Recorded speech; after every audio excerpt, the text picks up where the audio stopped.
मन रमतं का? खरंच अण्णा सांगतो, इथे 600 स्क्वेअर फुटाच्या घरामध्ये मन कधीच रमलं नाही आमचं. म्हणजे अगदी आम्ही रस्त्याने जाताना आम्हाला एखाद्या गाडीवर MH26 दिसलं तरी आम्हाला आमच्या माहेरासारखं लेकीला जशी आठवण येते तसं आमच्या नांदेडची आठवण आम्हाला येते. आणि म्हणून आम्ही तुमचा सन्मान ज्या व्यक्तीच्या हस्ते ठेवलाय ना, त्या व्यक्तीची ती कविता इथे आम्ही ऐकल्याशिवाय घरी जाणारच नाही. की काट्याचा तुडवीत रस्ता, काट्या कुट्याचा तुडवीत रस्ता, चल गावाकडे चल माझ्या दोस्ता. खऱ्या अर्थानं कविता ज्यांच्या ओठावर आली की शब्दांना अर्थ मिळतो. खऱ्या अर्थानं कविता ज्यांच्या ओठावर आली की शब्दांना अर्थ मिळतो. लोकजीवन त्यांच्या लेखणीत आले की इतिहासाला वर्तमान मिळतो. अशा साहित्यिक प्रतिभेला ऐकण्यासाठी आपण सर्वजण आतुर आहोत. मी सन्माननीय इंद्रजित भालेराव सरांना या ठिकाणी आमंत्रित करतो की त्यांनी आम्हाला या ठिकाणी आपल्या वाणीतून मंत्रमुग्ध करावं. सन्माननीय भालेराव सर.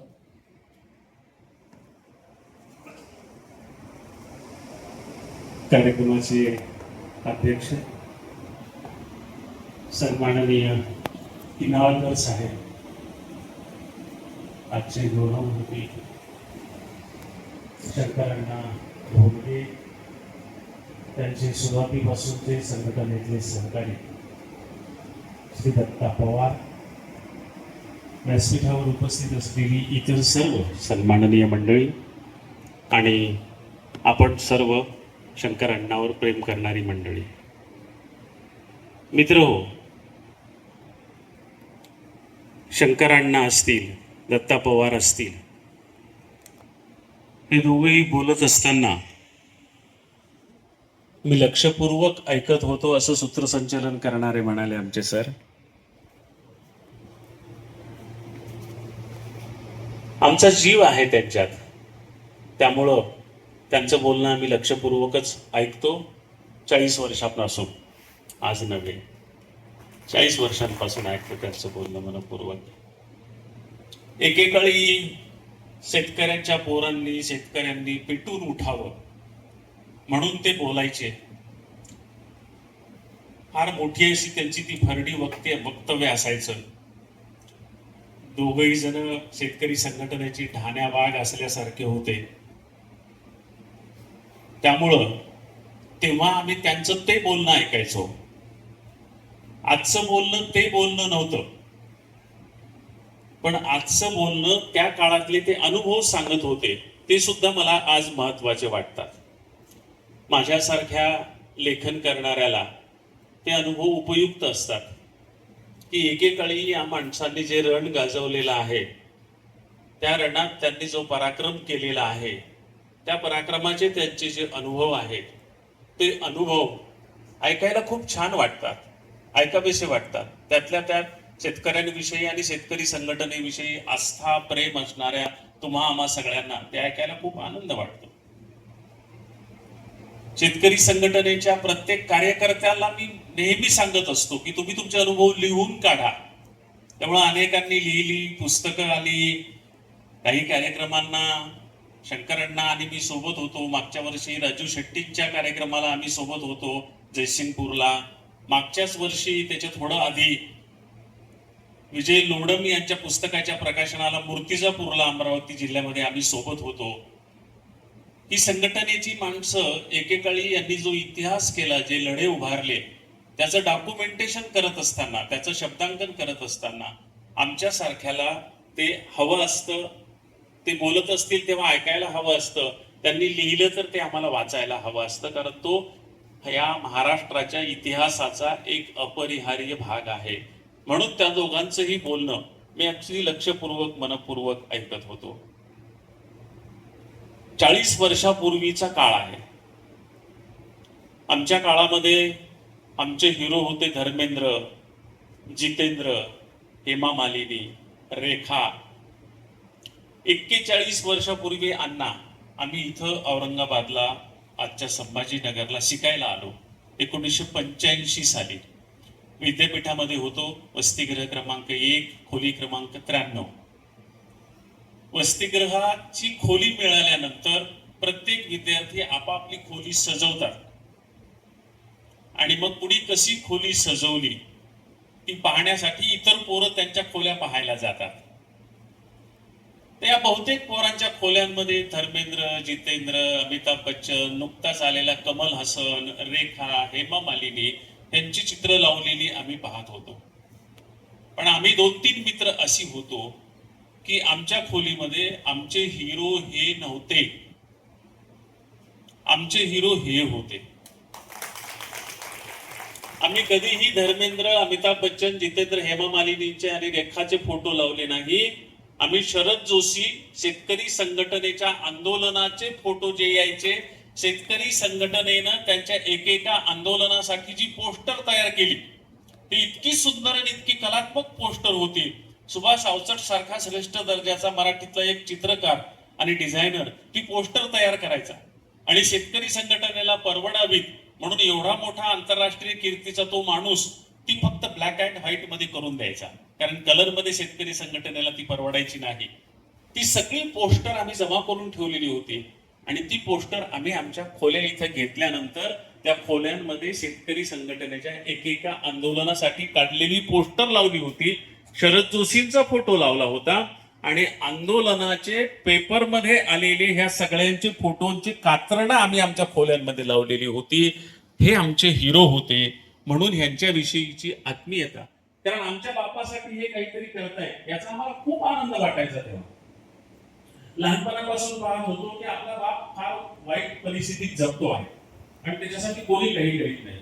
पण 1980 नंतर ह्या लोकांनी या शेतकऱ्यांसाठी काहीतरी करायला सुरुवात केली आणि आम्हाला आनंद वाटू लागला. म्हणून आमच्या पिढीचे हे हिरो होते, आमच्या पिढीचे हे नायक होते, कारण हे संघर्ष करत होते. आणि पेपरमध्ये फोटो सुद्धा यांचे खूप छान फोटो यायचे आणि ते लाभावेसे वाटायचे.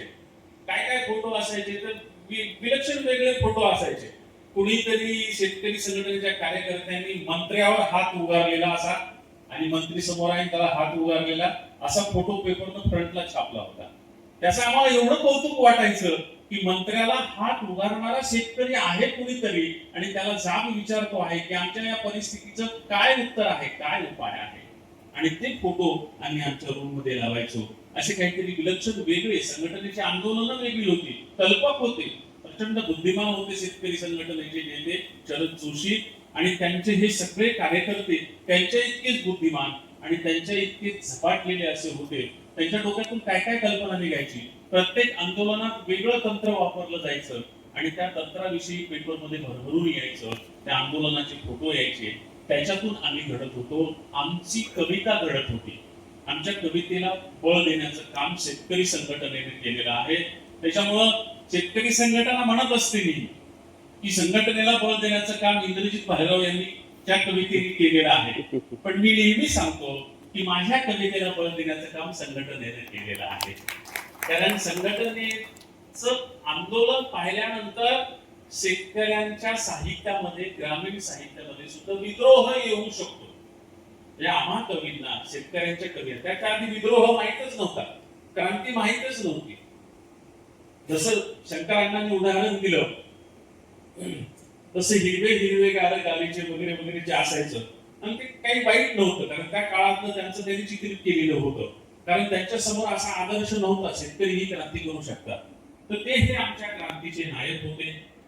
वेगवेगळ्या निमित्तानं बहुतेक कार्यकर्त्यांचा सन्मान माझ्या हस्ते झाला किंवा त्यांच्या सन्मानाला मी प्रमुख पाहुणा म्हणून उपस्थित राहिलो. एकच राहिले होते ते म्हणजे शंकर अण्णा. तर या कार्यक्रमानं ती संधी दिली की शंकर अण्णाचा सन्मान मला या निमित्तानं करता आला, त्यांच्या समोर मला बोलता आलं, त्यांचं बोलणं मला ऐकता आलं. म्हणून आमचे वैजनाथ वाघमारे खरं तर या कार्यक्रमासाठी फक्त शंकर अण्णांचं नाव पाहून मी होकार दिला, मंत्र्याचं नाव पाहून दिलेलं नाही मी होकार. कारण मंत्र्यांचे अनुभव आमचे वाईटच आहेत प्रत्येक वेळचे. मागच्याच रविवारी इंदापूरला कार्यक्रम होता, दत्ता मामा भरणे होते, तेही असेच 2 तास उशिरा आले. त्याच्यामुळे आम्हाला ते माहित आहे, ती सवय आहे. त्याच्यामुळे उलट आम्ही काय करतो की मंत्र्याचं नाव पाहिल्यावर नको म्हणतो. त्याच्यामुळे वैजनाथ वाघमारेंना मी म्हटलं की अरे नको, मग तुम्ही फार मोठी माणसं आहेत तर नको मला. पण मग वैजनाथ वाघमारे सुरुवातीपासून चळवळीतला माणूस मित्र आहे, आमचे प्रकाशक मित्र आहेत, त्यांनी आग्रह केला की सर मला अण्णांसाठी यायचंच आहे रे बाबा, पण हा फार मोठा पसारा व्हायला आहे, तर आणखी कोणी मोठा माणूस पहा. तर त्यांनी सांगितलं नाही तुम्हीच या. म्हणून मी आवर्जून आलो. अण्णांची शेतकरी साहित्य परिषदेच्या अध्यक्षपदी निवड झाली आणि शिरसाटांची वारकरी परिषदेच्या अध्यक्षपदी निवड झाली म्हणून तुम्ही सत्कार एकत्रित आयोजित केला होता. खरं तर शेतकरी आणि वारकरी हे वेगळे नाहीच आहेत. प्रत्येक वारकरी हा शेतकरी असतोच आणि प्रत्येक शेतकरी हा वारकरी असतोच. प्रत्येक संत हा शेतकरी आहेच आणि प्रत्येक शेतकरी हा संतच आहे. प्रत्येक शेतकरी हा संतच आहे आणि प्रत्येक संत हा शेतकरी आहे. फक्त काय झालं की हे फार संत झाले शेतकरी आणि म्हणून वाईट दुःखात जगतायत, म्हणून ह्यांनी ती संत परंपरा बंद केली. शेतकरी क्रांतिकारक अशी जी प्रतिमा आहे ती प्रतिमा निर्माण केली. नाहीतर संत आणि शेतकरी हे एकच आहे, वारकरी आणि शेतकरी हे एकच आहे. म्हणून मी काही उदाहरणं तुम्हाला देणार होतो की प्रत्येक संतानं शेतकऱ्याचा विचार केलेला आहे. प्रत्येक संतानं आपण कल्पनाही करू शकणार नाही, आपण कधी त्या दृष्टीने अभ्यास केला नाही. पण मला शंकरांना शरद जोशी असं म्हणाले होते 25-30 वर्षापूर्वी की इंद्रजीत आम्ही आंदोलन करतो आहोत शेतकऱ्यांची एवढी मोठी, तर आम्हाला शेतकऱ्यांचा इतिहास माहित नाही, तर तुम्ही शेतकऱ्यांचा इतिहास शोधून काढा. म्हणून मागच्या 25 वर्षापासून मी शेतकऱ्यांच्या इतिहासाच्या लेखनाचं काम केलं होतं, शेतीच्या इतिहासाचं लेखनाचं काम केलं. या 25 वर्षाच्या अभ्यासाचा सार प्रत्येक वेळी साहेबांना देत होतो. आता साहेब नाहीये, आता तो अभ्यास पूर्ण झालाय आणि 300 पानांचा शोध शेतकरी संस्कृती नावाचा ग्रंथ दिवाळीपर्यंत येतो आहे. तर त्या निमित्तानं या शेतकऱ्यांचा इतिहास मला शोधता आला. या शेतकऱ्यांना त्या निमित्तानं संतांनी शेतकऱ्यांविषयी काय काय म्हटलेलं आहे हे मला मुद्दाम शोधावं लागलं. आपण फक्त शेतकऱ्यांचा संत म्हणजे फक्त तुकोबाचा उल्लेख करतो, तो योग्यच आहे, कारण त्यांनी स्वतः सांगितलं की बरा झालो कुणबी गेलो, नाहीतर गंभीरची असतो मेलो. स्वतःच्या कुणबीपणाचा अभिमान त्यांनी बाळगायला वेळोवेळी त्या गोष्टीचा उल्लेख केला आणि तुकाराम 100% कुणबी संत होते आणि त्यांनी त्या पद्धतीने शेतकऱ्यांचं सगळं मांडलं. हे ठीक आहेच, त्याच्याविषयी काही शंकाच नाही. पण इतर संतांनी सुद्धा शेतीचं फार मोठं चिंतन केलेलं आहे, याचा आपण कधी फारसा विचार केलेला दिसत नाही. आपण ज्ञानेश्वरांपासून सुरुवात केली तर आम्हाला असं वाटतं की काय आहे ज्ञानेश्वरीमध्ये शेतकऱ्यांविषयी. मी जेव्हा ज्ञानेश्वरी वाचली आणि असं ठरवलं की ज्ञानेश्वरी मधला शेतकरी वेगळा काढायचा, ओव्या, त्या ओव्या वेगळ्या काढल्या, त्याचं वर्गीकरण केलं, तर 1 नव्हे 2 नव्हे 3 नव्हे सलग 9 लेख ज्ञानेश्वरी मधल्या शेतकऱ्यांवर मला लिहावे लागले.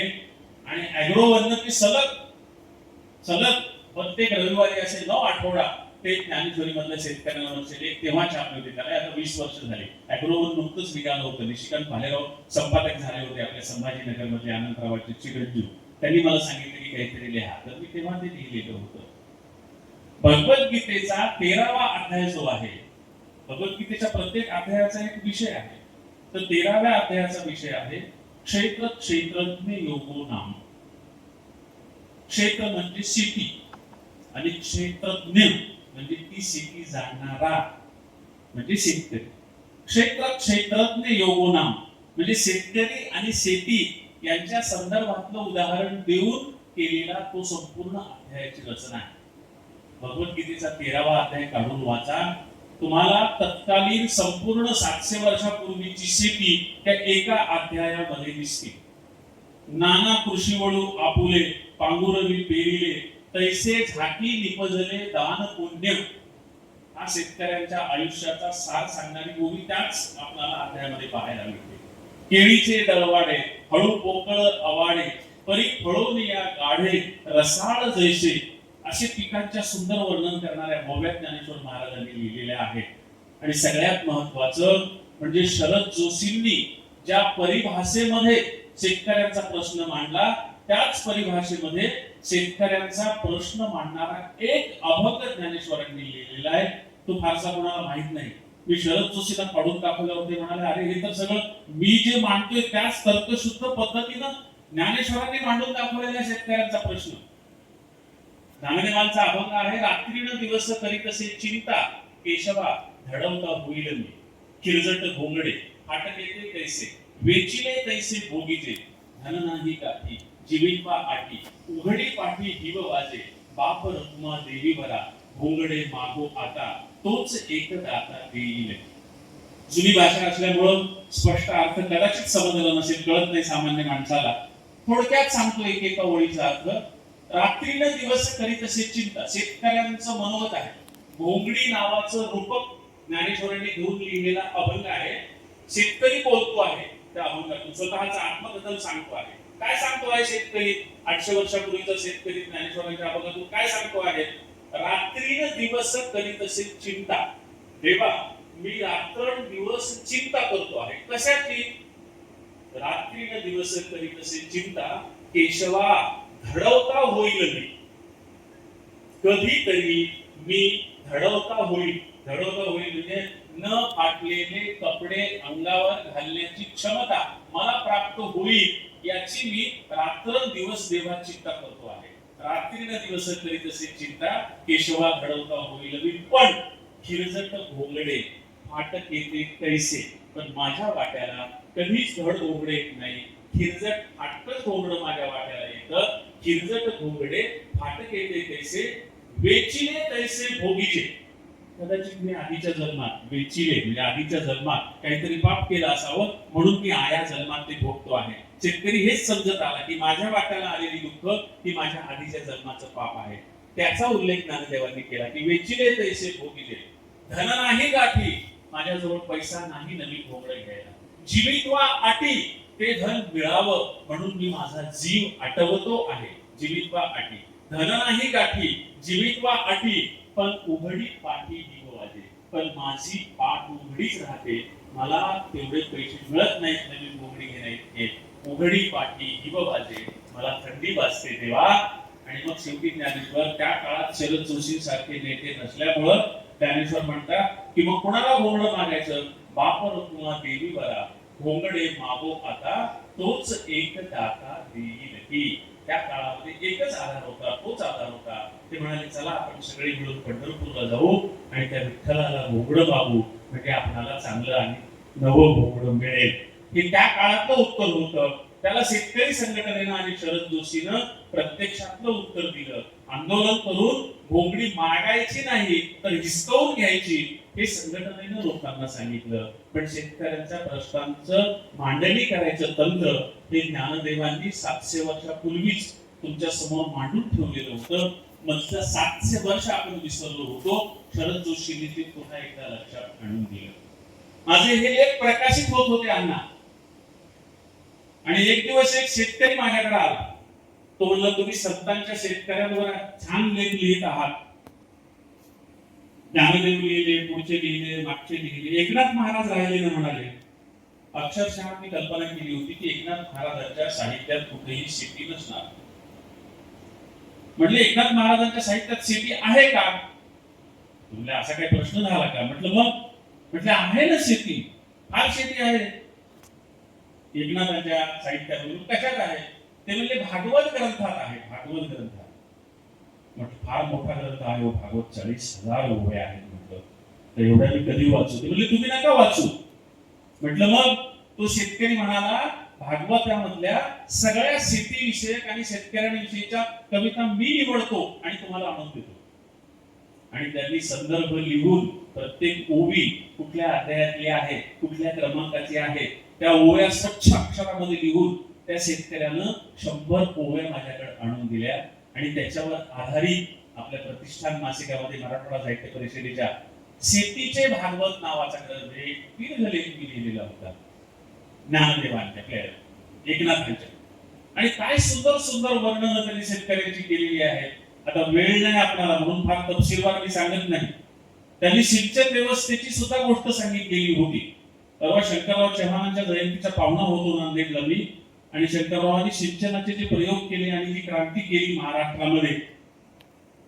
आणि योगायोगाने एकनाथ सुद्धा तिथलेच होते. एकनाथांनी 2 पद्धती सांगितल्या होत्या, मोठस्थळ आणि पाटस्थळ. म्हणजे मोठेनच शेती पिकवता येते, नाहीतर पाटाच्या पाण्याने पिकवता येते. आणि दोन्ही मधला फरक सांगितला होता. तो इतका सुंदर फरक सांगितला होता. त्यांनी सांगितलं की मोठं स्थळानं शेती भिजवणं किती अवघड आहे. म्हणजे ती मोठ उभी करावं लागते, कणा करावा लागतो, सौंदर्य करावं लागतं, दोन ओढावं लागतं, दोन बैल लावावे लागतात, मोठ टाकावी लागते, ती ओढावी लागतील, मग इतकंसं पाणी वर येतं. आणि असं प्रत्येक वेळी थोडं थोडं थोडं थोडं पाणी घेऊन दिवसभर शेतकरी लावला तर 2-4 वाहताना दिसतात. एकनाथ महाराजांनी सांगितले.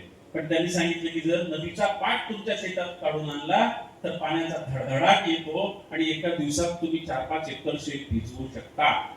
हे एकनाथ महाराजांनी सांगितलं होतं. मोठं स्थळ आणि पाठस्थळ या 2 शब्दांच्या आधाराने. पण एकनाथ महाराजांनी सांगितलेलं एक सूत्र मी तुम्हाला सांगतो, ते इतकं सुंदर आणि इतकं छान आहे. एकनाथ महाराजांनी असं सांगितलं होतं की आपण सृष्टीच्या व्यवस्थापनासाठी 3 देव मानले. उत्पत्ती, स्थिती आणि लय. ब्रह्मा, विष्णू आणि महेश. एका देवाला हे काम आटोपणार नाही. म्हणून एका देवाला सृष्टीची उत्पत्ती करायची, जीवांना जन्म द्यायचं काम दिलं. दुसऱ्याला त्याला आयुष्यभर पालन पोषण करायचं, स्थिती सांभाळण्याचं काम दिलं. आणि तिसऱ्या महेशाला त्याचं विसर्जन नष्ट करण्याचं काम दिलं. उत्पत्ती, स्थिती आणि लय, ब्रह्मा, विष्णू आणि महेश. एकनाथ महाराजांनी सांगितलं आमचा एकटा शेतकरी ब्रह्माही आहे, विष्णूही आहे आणि महेशही आहे. कारण तो या पिकाला पेरतो, जन्माला तोच घालतो, त्याची राखणी सवंगणी तोच करतो. म्हणजे ब्रह्मा हा तोच आहे, विष्णू तोच आहे आणि शेवटी कापणीही तोच करतो त्या पिकाची, त्याचं विसर्जनही तोच करतो. त्याच्यामुळं महेशही तोच आहे. त्याच्यामुळं माझ्या एका शेतकऱ्यामध्ये तुमचे 3ही देव आहेत, ब्रह्मा, विष्णू आणि महेश. हे एकनाथ महाराजांनी सांगितलं होतं. तेव्हा आपण विसरत गेलो. ते फक्त लक्षात आणायचं काम मला शरद जोशींनी लक्षात आणून दिलं आणि मी ते 25 वर्ष केलं. हे अलीकडचं सांगितलं मी तुम्हाला. वेदा आधीपासून सगळे संदर्भ मी शोधलेले आहेत की शेती कुठं कुठं आणि कशी कशी होती. वेदाच्या आधी शेती कशी होती. हा इंटरेस्टिंग विषय आहे, ते जर मी तुम्हाला सगळं सांगत बसलो तर. पण ह्या सगळ्या संतांनी आणि तुकोबांनी सुद्धा, आणि मी तुम्हाला सांगितलं की तुकोबांना त्यानंतर ठणकावून सांगितलं की मी कुंडी आहे, हो मी कुंडी आहे, पण मी कुंडी आहे याचा मला अभिमान आहे. बरा देवा कुंडी केलो. बरं झालं देवा तुम्हाला कुंड्याच्या पोटी जन्माला घातलंस, मला नाही वाईट वाटत. बरा देवा कुंडी केलो. जर तू तसं केलं नसतं तर नाही तर दंभेची असतो मेलो. बरे केले देवराया, नाचे तुका लागे पाया. बरं झालं तुम्हाला शेतकऱ्याच्या पोटी जन्माला घातलंस, मी नाचून तुझ्या पाया पडतो देवा. असा आनंद त्यांनी व्यक्त केला. आणि त्यांनी कितीतरी अभंग, आहा साळुंखे सरांसारख्यांनी स्वतंत्र पुस्तक लिहिलेलं आहे त्याच्यावर. आणखी नवीन लोकांनी त्या संदर्भात काही लेखन केलेलं आहे. आणि आपल्याही त्या पुस्तकामध्ये तुकोबाचा शेतकरी नावाचा स्वतंत्र लेख तुम्हाला पाहायला मिळेल. आपलं हे वारकरी आणि शेतकरी असं दोघांच्या परिषदाच्या अध्यक्षपदी नियुक्ती झाली म्हणून हे सगळे संदर्भ मी शोधून ठेवले होते की त्या वारकरी परिषदेच्या अध्यक्षालाही कळावं की आपली काय कामं आहेत, काय आपली योग्यता आहे, काय लायकी आहे ती. त्याच्यामुळं त्यांच्या लक्षात येण्यासाठी हे सगळं शोधलं होतं. पण त्यांचे दुर्दैवी एक विचार आहेत, त्यांना म्हणजे हे सुदैव प्राप्त नाही झालं की त्यांच्या पदासाठी योग्य काय आहे ते ऐकण्याचं, समजून घेण्याचं. हरकत नाही. पण शेतकरी संघटनेनं माझ्या कवितेला बळ दिलं. वेळोवेळी शरद जोशींनी मला प्रेरणा दिली. या सगळ्या शेतकरी संघटनेच्या लोकांनी माझ्या कविता पाठ केल्या. प्रत्येक आंदोलनात माझ्या त्या कविता म्हटल्या. शरद जोशी साहेबांना माझ्या कविता कितीतरी पाठ होत्या. आपण आंदोलनासाठी लिहिलेल्या अण्णा कविता तर साहेबांना पाठ होत्याच होत्या. पण माझ्या जन्माची कथा म्हणून मी जी कथा लिहिलेली होती, म्हणजे कविता लिहिलेली होती, जन्म नावाची कविता, ती सुद्धा शरद जोशींना संपूर्ण 100 ओळींची ती कविता आहे. ती कविता त्यांना संपूर्ण पाठ होती.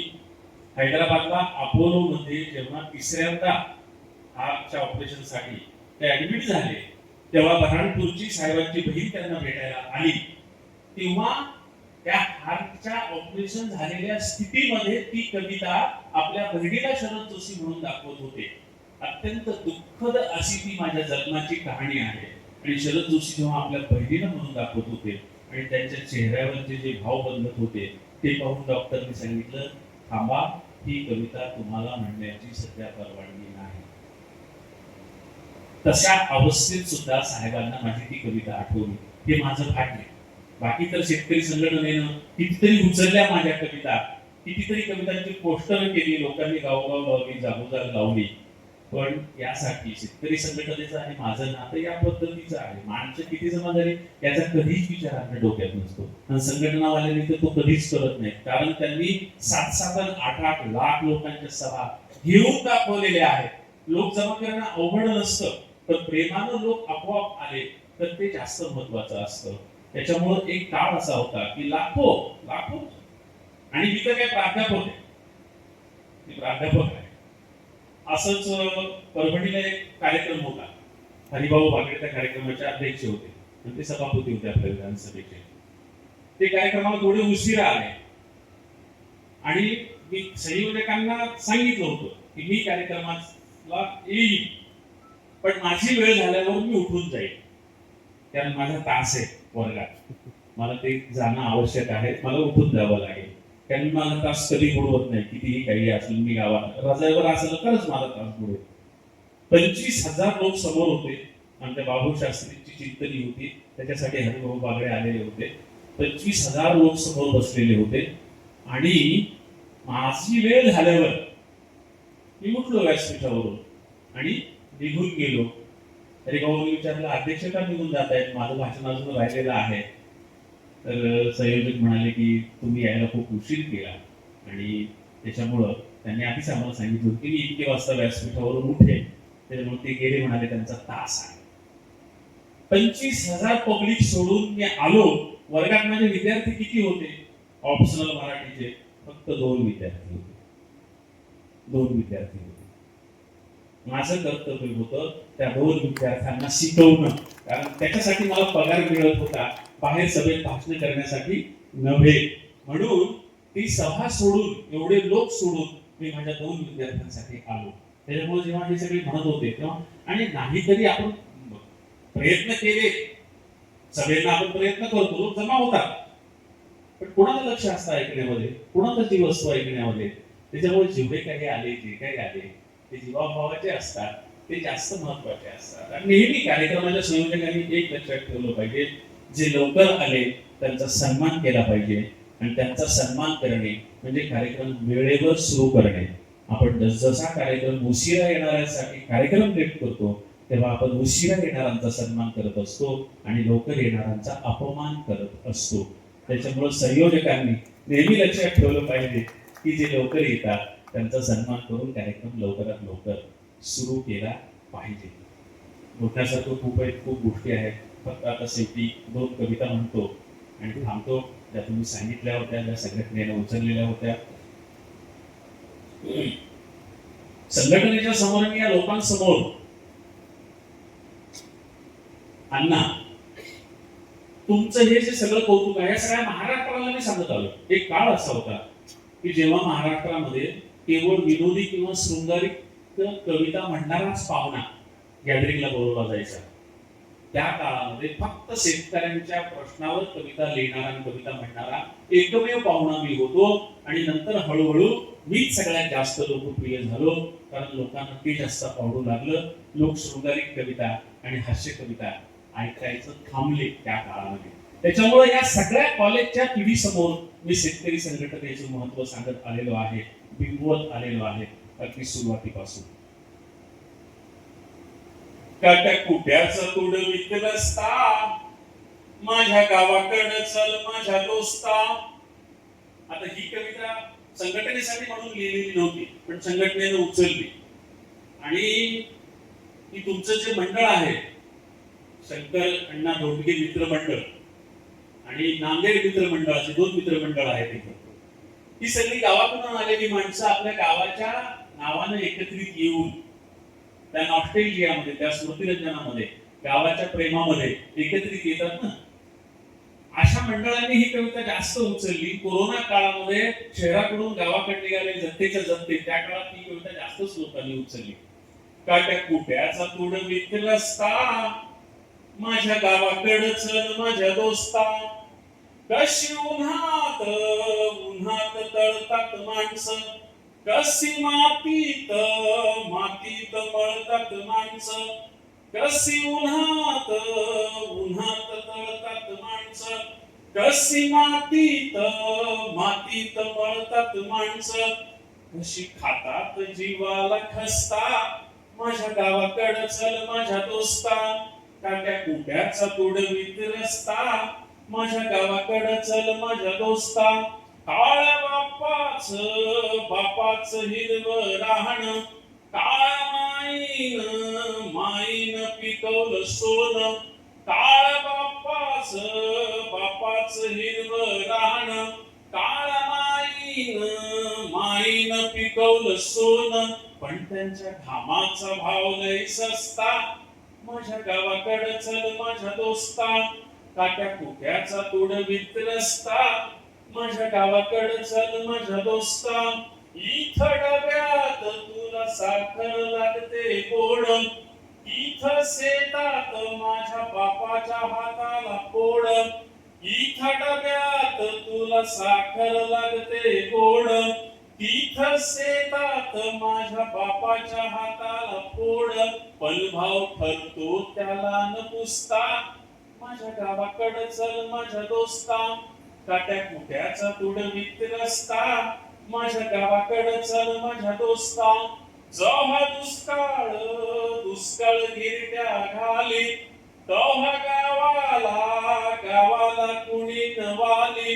जेव्हा दुष्काळ गिरट्या घाली, तेव्हा गावाला कुणी नवाली. कसे सुगीत घालतात गस्ता. माझ्या गावाकडं चल माझ्या दोस्ता, काट्या कुट्याचा तुडवीत रस्ता. माझ्या गावाकडं चल माझ्या दोस्ता, या भूमीचा मूळ अधिकारी बाप झालाय आज भिकारी. या भूमीचा मूळ अधिकारी बाप झालाय आज भिकारी. गाव असून झालाय फिरस्ता. माझ्या गावाकडं चल माझ्या दोस्ता, काट्या कुट्याचा तुडवीत रस्ता. माझ्या गावाकडं चल माझ्या दोस्ता, कशी उन्हात तळतात माणसं, कशी मातीत मळतात माणसं, कशी खातात जीवाला खस्ता. माझ्या गावाकडं चल माझ्या दोस्ता, माझ्या गावाकडं चल माझ्या दोस्ता, माझ्या गावाकडं.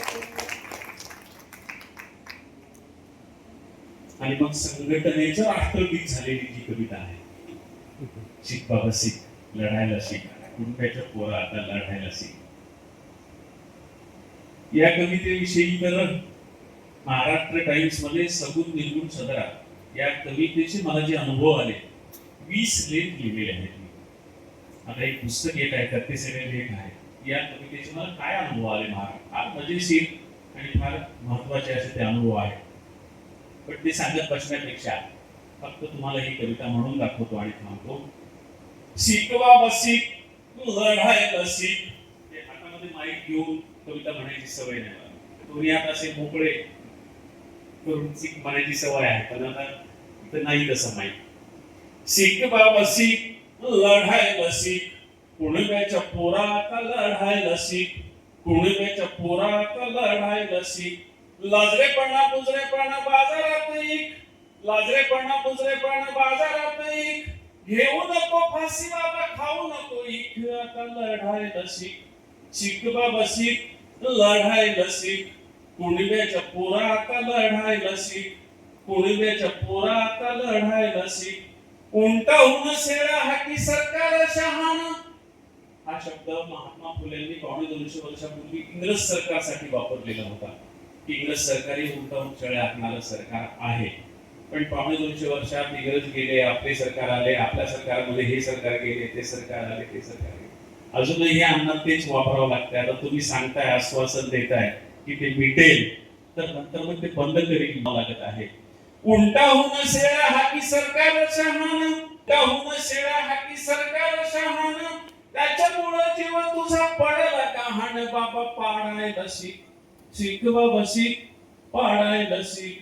निवडून दिलं त्याला पाडायला शिक. बाबा लढायला शिक, शिक बाबा शिक, लढायला शिक.